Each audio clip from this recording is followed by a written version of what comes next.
All right, so we've got a ton to unpack here. Yeah, a whole week's worth of golf tournaments, you said. Exactly. A worldwide golf tournament overview and analysis, to be precise, spanning January 27th to February 2nd, 2025.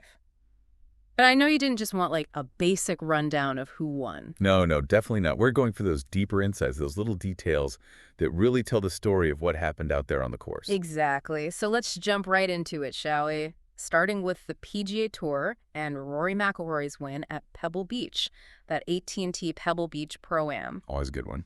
Yeah. But everyone knows he won. What's the story behind the win? Ah, well, now that's where it gets interesting. See, he was actually trailing Seb Straka by a stroke going to that final round. Really? I didn't realize it was that close. Oh, yeah. So to pull off a bogey-free 66 Hmm. with 3 birdies and then that eagle on the 14th, Yeah. that's some serious mental toughness right there. It really is. And I read that on that 14th hole, Straka decided to lay up short of the green while McIlroy went for it. Seems like that was a pretty pivotal moment in the tournament, wouldn't you say? Absolutely. McIlroy's aggression on that hole, I think, really put the pressure on Straka. It wasn't just about the eagle itself. It was the psychological effect it had on everyone else. Makes sense. Of course, congrats to Shane Lowry on that second-place finish, and Lucas Glover and Justin Rose tying for third. Strong showing from all of them. Yeah. But for now, let's shift gears over to the DP World Tour. They had a pretty exciting finish too, right? Oh, tell me about it. The Babco Energy's Bahrain Championship, Laurie Canter, Daniel Brown, and Pablo Larrazabal all ended up tied at 14 under par. Hmm. Talk about a nail-biter. A three-way playoff. Wow, that must have been intense. And what I found interesting is that for Cantor, this was his second DP World Tour title, right? But for Brown, it was his first time even reaching a playoff.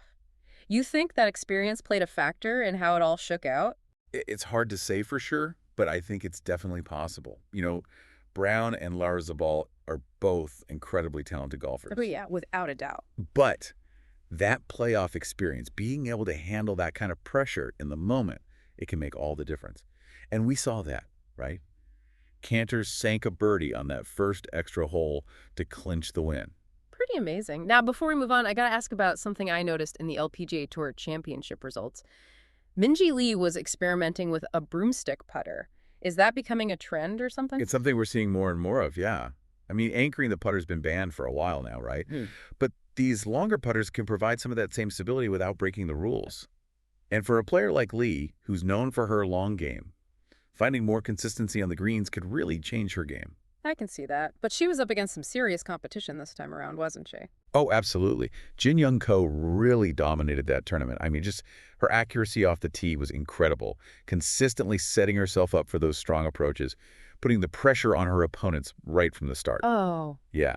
And then you combine that with her putting, which is always strong, and you get that final round score of 65. Leaving her well ahead of Nelly Korda and Minjee Lee. Exactly. Impressive. Speaking of interesting things from these results, did you catch that thing with Will Zalatoris and Cameron Davis accidentally swapping golf balls? Sounds like a silly mistake, but I guess there's more to it than you'd think. Oh, there definitely is. It's not just about grabbing the wrong ball. It's about a really fundamental rule in golf. Playing the ball as it lies. Okay, so every player's got to know which ball is theirs. Right. And playing the wrong one, even if it's an honest mistake, it's still a breach of that rule. I see. I see. And that rule's there for a reason, right? To prevent anyone from getting an unfair advantage, even if it wasn't intentional. So there are consequences even for an honest mistake. There are. And in this case, 2 strokes.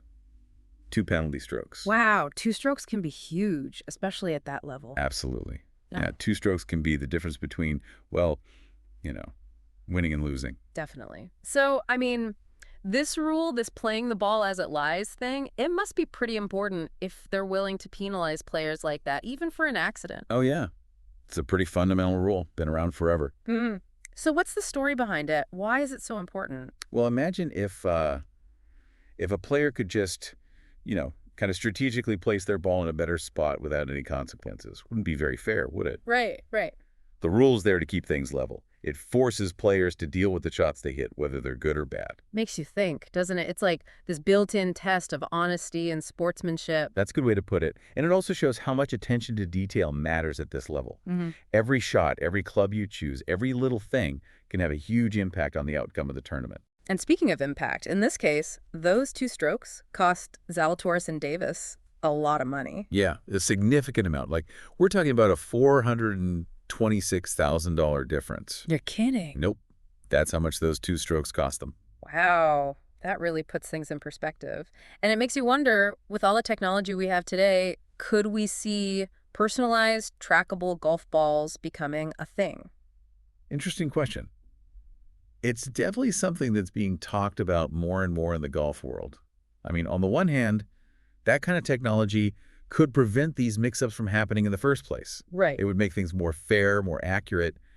But on the other hand, Kind of makes you think about the spirit of the game, you know? Golf has always been about human skill, strategy, accepting those mistakes. yeah, would taking that away make it, I don't know, less interesting, less relatable? Maybe. And what about the cost? Not every player would be able to afford that kind of technology. So there are definitely some big questions there. Definitely food for thought. Yeah, And it's a conversation that goes beyond just this one incident. As technology keeps advancing, I think we're going to see it changing the sport in all kinds of ways. absolutely. Which actually brings us to another interesting development. The LIV Golf Tour, they're kicking off their season with the LIV Golf Adelaide. What are your thoughts on that? I think it's really shaken things up. You know, their team format, the shorter schedule, it's attracted some big names. It's a real alternative to the traditional tours now. Right. And for you listening, this is a great time to dig a little deeper into the LIV Golf Tour. We'll include some links on our website so you can check out the players, the format, the upcoming events. See what all the fuss is about. Exactly.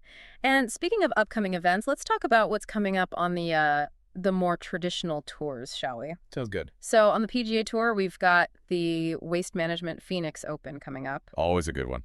Right. And then there's the Genesis Invitational, which, because of the wildfires in California, has been moved from Riviera to Torrey Pines. Oh, wow. Torrey Pines. Yeah. Beautiful course. Yeah, but it's a tough one. I'm really curious to see how the players are going to adapt their strategies, especially since the Genesis usually attracts a pretty strong field. Yeah, that'll be interesting to watch. Will they go for accuracy over distance? Will we see more aggressive putting? Who knows? We'll have to wait and see. And on the DP World Tour, the Commercial Bank Qatar Masters is coming up soon. Another one known for its tricky conditions. Lots of wind, tough greens. A real test of skill, that one. Mm-hmm. It tends to favor the players who are good at controlling their ball flight and adapting to those changing conditions. It's like a master class in golf strategy. That's one way to put it. And, you know, thinking back to that whole golf ball mix-up, it just makes you appreciate the importance of focus, of paying attention to every little detail. Doesn't it? Because at the end of the day, golf is a game where even the smallest mistake can have a big impact. And that's something to keep in mind, whether you're a pro or just playing for fun. So true. Every shot matters. It's all about finding that balance between precision and adaptability. That's what makes it so interesting, I think. I agree. Yeah, it's a delicate balance for sure. And, you know, as we've been talking about all these different tournaments and players, it's clear that golf is always evolving. Oh, yeah. The game's never standing still. Equipment, formats, it's always changing. And that brings us back to that question about those personalized golf balls, those trackable ones. I mean, do you think that's the future of the game? That technology is going to change it that much? It's definitely possible. Like we were saying, there are good arguments on both sides. Yeah. Some people think it would make things more fair, you know, get rid of those mix-ups and arguments. But others think it would kind of ruin the human element, like accepting mistakes, making decisions under pressure, all that. Right. It's complicated.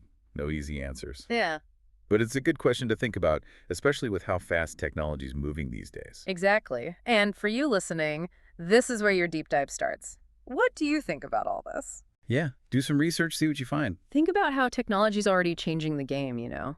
Those shot trackers, the VR simulators, all that. Where do you think it's all going? Good question. And what about the traditions of the game, the human element? How important are those?